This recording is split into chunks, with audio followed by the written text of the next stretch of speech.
I have to admit that local fauna is not one of my main areas of interest, but I do know the answer to this question, as it is rooted in the history of the Horns of the South.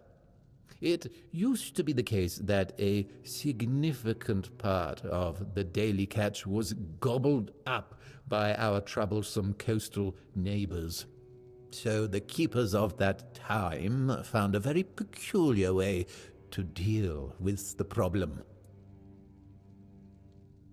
Some of them, called the seagullers, scared off the coastal birds using specially constructed masks.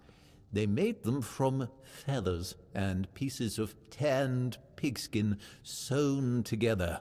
The reason the gulls avoided these masks is unclear, but perhaps their peculiar shape reminded them of a natural predator?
It's nice to have a break. Huh. It's for Dan, isn't it? That ungrateful bastard's still on the wall.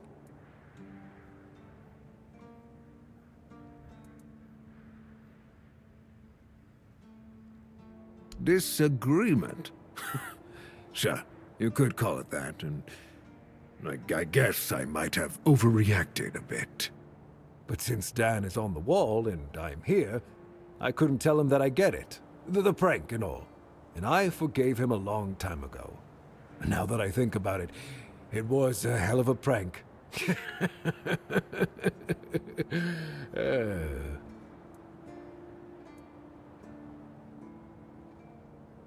Well, he was right. I am old, but inefficient, stung a little bit. After all, I did my job well, and his sword is as sharp as Excalibur itself.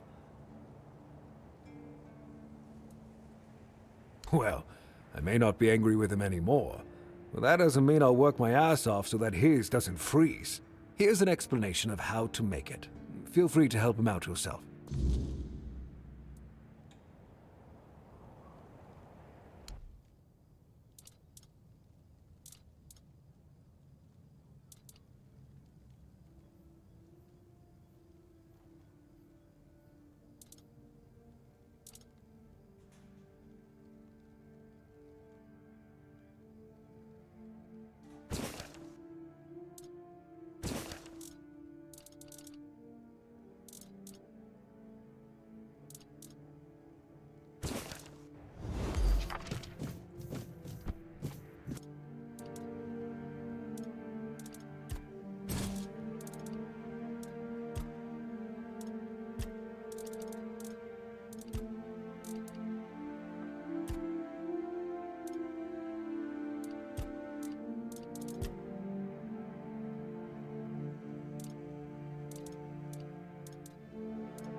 Hope nothing bad happens today.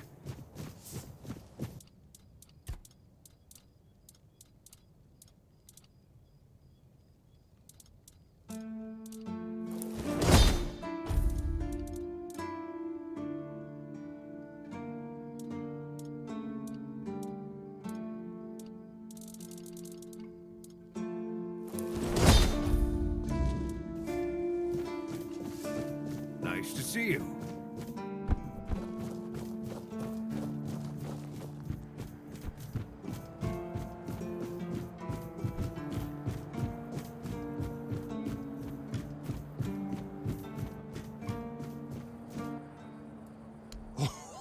Oh, thank you, friend.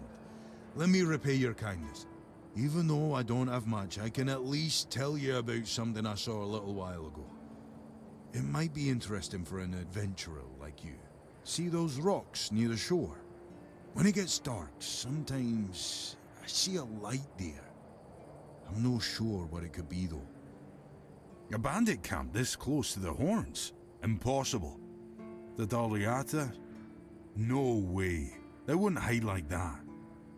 Maybe something else entirely? It's probably nothing, but maybe you could find something interesting or valuable there.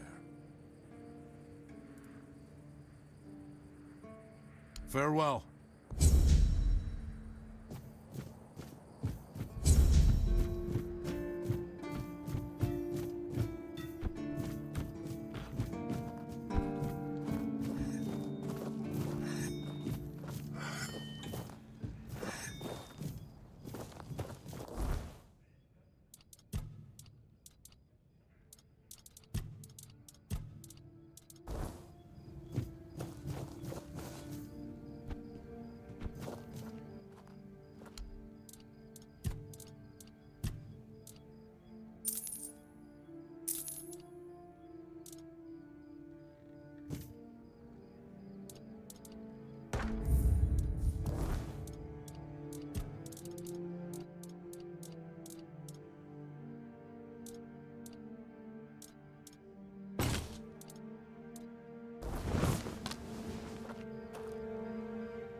It's nice to have a break.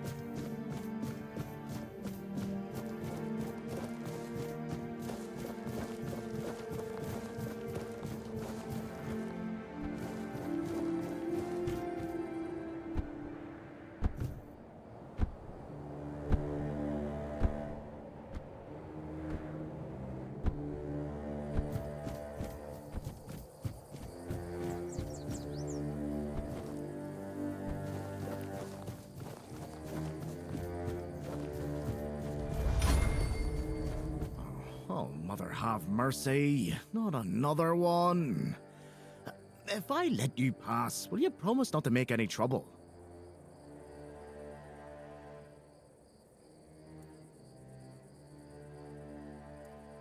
That's just my luck. Take the post, Tiernan, they told me. You'll be looking after a village full of old farts. That's practically early retirement, they said. What a load of crap. There's always something. If it's not the deck falling apart, it's a refugee running around biting people. Well, to be fair, he only bit one person. But it was a keeper. I know Mahone can be a piece of shit sometimes, but gods. Now both of them are sick. And Haber's got no clue what's wrong. Which is the only reason that refugee isn't dead. Yet. So, he's sitting in a cage. His wife's crying all day and everyone's pissed. Meanwhile, I'm stuck in the middle of it all.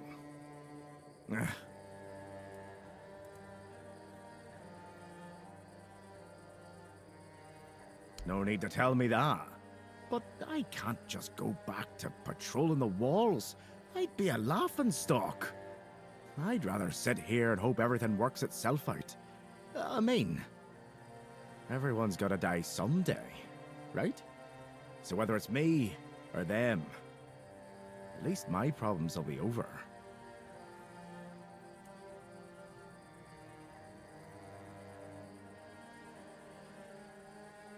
No, not really. Fortunately. The deck? Nah, just old wood. Honestly, it's the least of my problems. But I've got no way to fix it. Dara's always busy with his lighthouse, and every time I try to do it myself, someone else needs me for something. I can't even sneak out to the tavern because last time some rich bint started complaining that everything here smells of fish. That's a seaside village. What else would it smell of?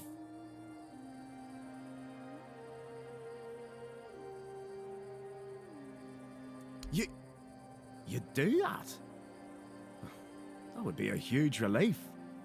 Well, maybe not huge. There are bigger problems, but it'd be a start. Truth be told, I don't know why they want it so badly. It's for boats. No one here even uses boats. But, well, you know how it is with old folks. Once they get fixated on something, there's no point in arguing. I'd pay if I could, but this was supposed to be my job. The budget's long gone. But if you're interested, I could teach you a thing or two about home decor. Not exactly standard keeper knowledge, but, well, we all have our secrets.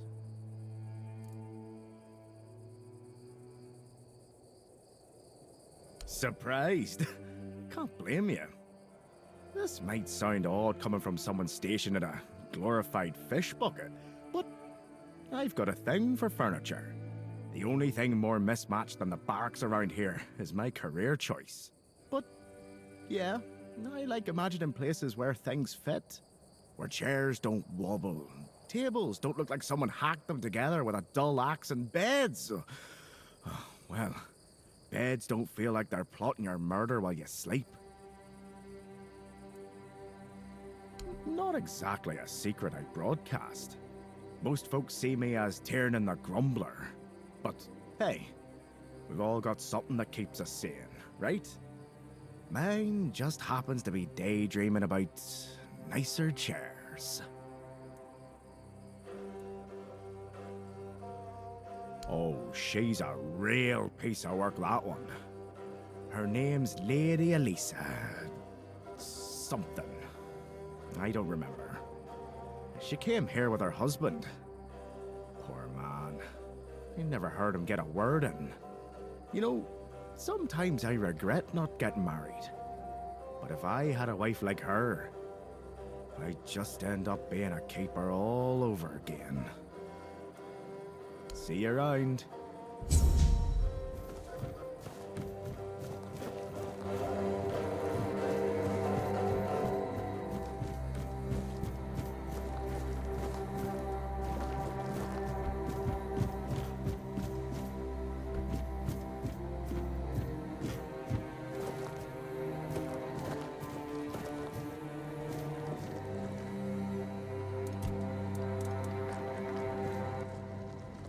My poor Morris. I hope he's surviving out there. Do you need help settling in, dear? This isn't the best day to start a new life in this place, but we don't always get to choose, do we? What a nasty business with that boy. I'm almost glad my Morris isn't here for this. He's such a bleeding heart. Oh, I'm not sure, love. I don't move around too much. I just heard about that fight with the road keeper, and now poor Cole's locked up in a cage. Him and Patrice make such a lovely young couple. They remind me of Morris and me when we were their age.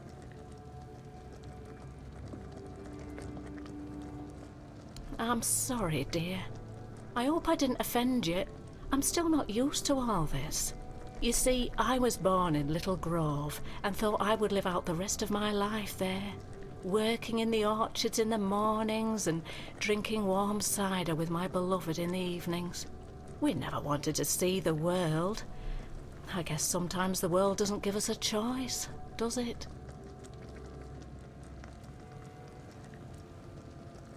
Little Grove was raided by bandits, a local gang that had been terrorizing the area for months, growing in numbers with each raid. Their leader, Bald Kate they called her, somehow got hold of a branding iron used to mark outlaws. After pillaging a village, she'd brand some men and women of her choosing.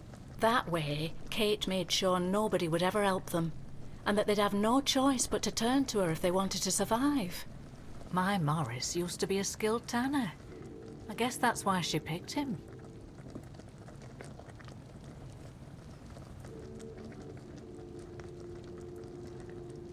Yes, I asked him to. He wanted to run with me, but he was still feverish after the branding. I was worried he'd die on the road. Now, I don't have many kind words for Kate, but she doesn't like her efforts to go to waste. As long as he stayed, she'd make sure he was healed. I hated leaving him there, and I hate to think of what she's making him do, but I hope he's at least still alive. Of course I did, right after I got here. The only answer I got was that they're aware of the bandit problem and are dealing with it. But I've heard rumours that the gate is always shut and the keepers are forbidden to leave. So, I've got no hope there.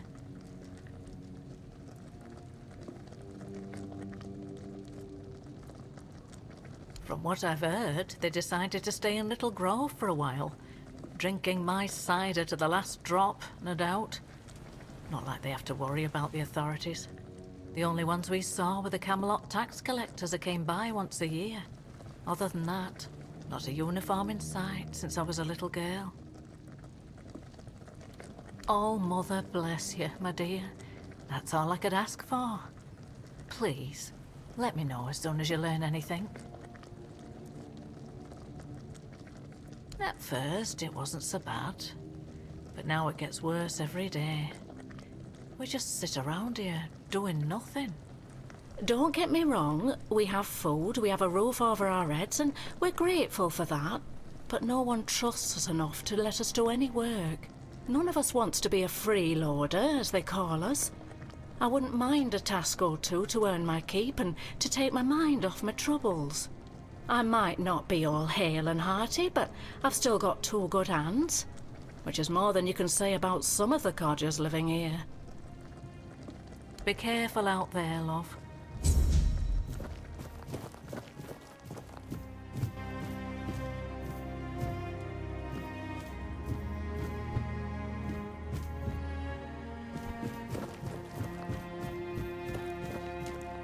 Each day feels heavier. You've come to put me in the cage.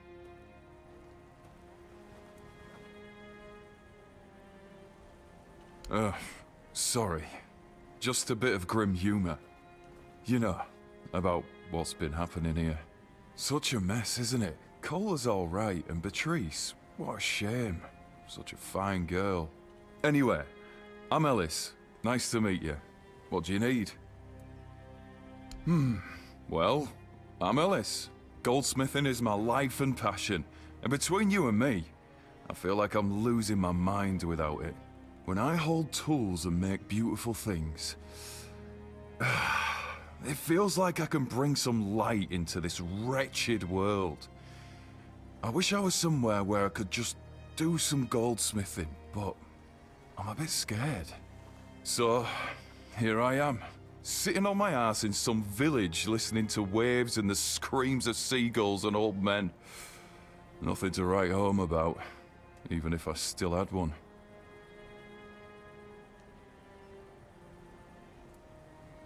I was working as a goldsmith in a group of, let's call them business people.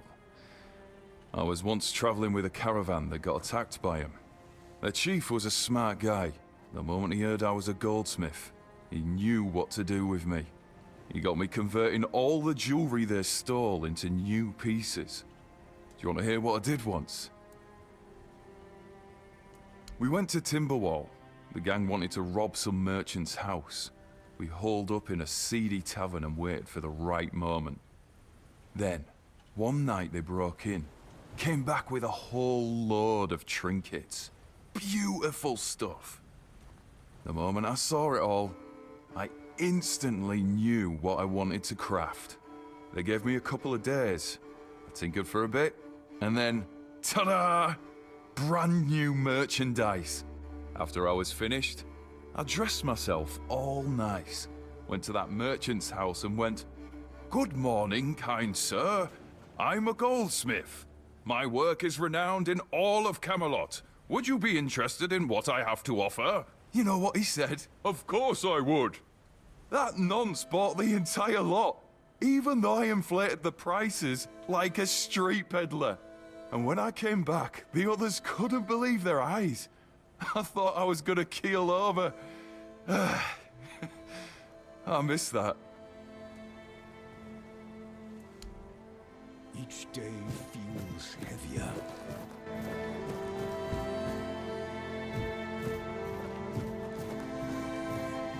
I've already told you I'm not going anywhere.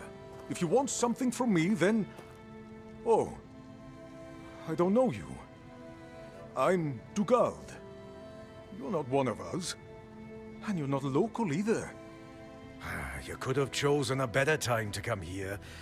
Kind of poor ambience, if you know what I mean. Well, at least we have a roof over our heads. My boy Frank and I came here with the others. We left our village because... we had to.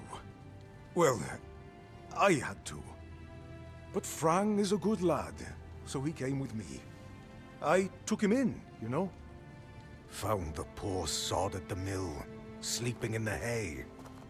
He was chilled to the bone back then, but I could tell he'd be a strong lad once he thawed out. He used to help out on the farm.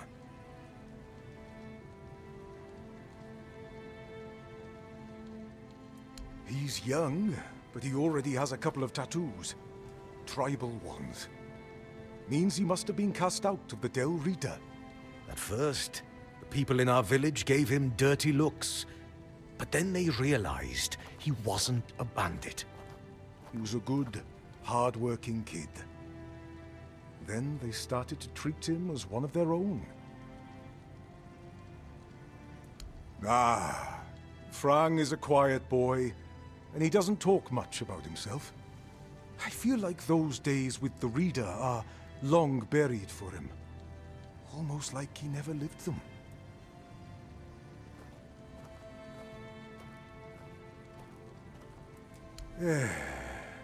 Roscree.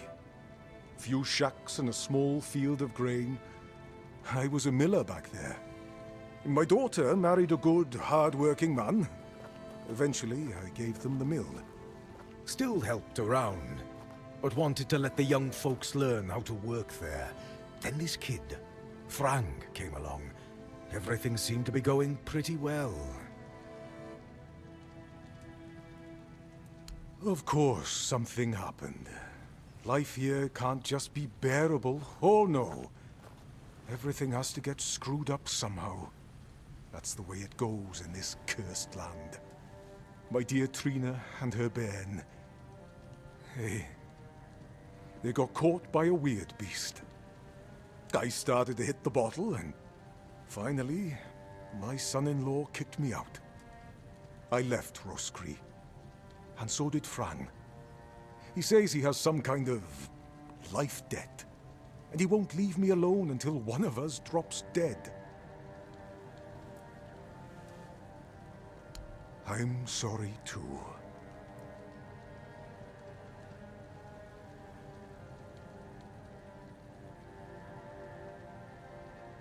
To be honest, I'm a bit confused about what's going on. Usually it was me who yelled at everyone, and now I feel like a drudge. And this nasty thing with Coll. Poor lad. Shouldn't have ended like that. He and Beatrice got along very well. Let me tell you something. When I saw all these wrinklies around here, I thought this place would suit me. But then all this shit happened. I suspect we won't stay here long.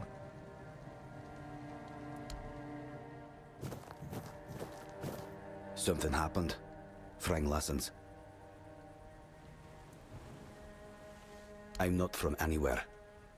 Frang is attached to nowhere. I found a home with Dugald. I owe him a life debt.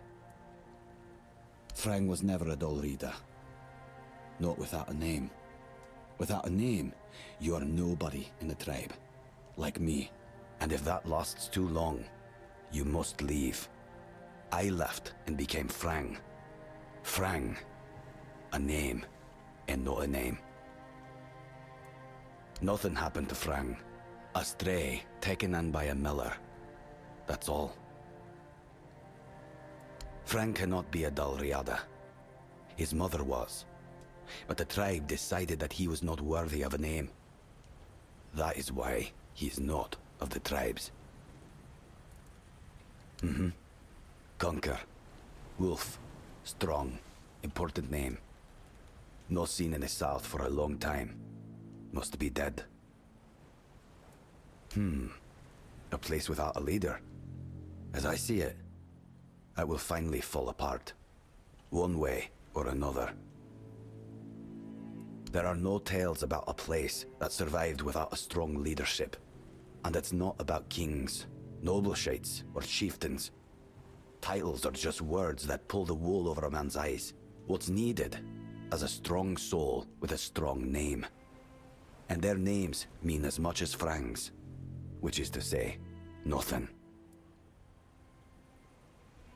Now they're a bit like Frang, strays with no home. Beatrice is strong, despite what happened with Cole. Ellis? He's funny. I like him. Rawson? I know nothing about her. And Dugald? A man who became Frang's father. He has my gratitude.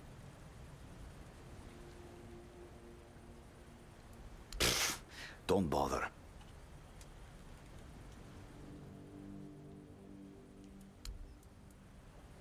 Frang never met the keepers, but the unnamed boy did. Once, a few of them, many years ago, we fought. The unnamed boy survived even though he showed fear. Shouldn't do that. The keepers approached the camp of the boy's people, but that past does not belong to Frang. I'm Frang. Said it would get easier.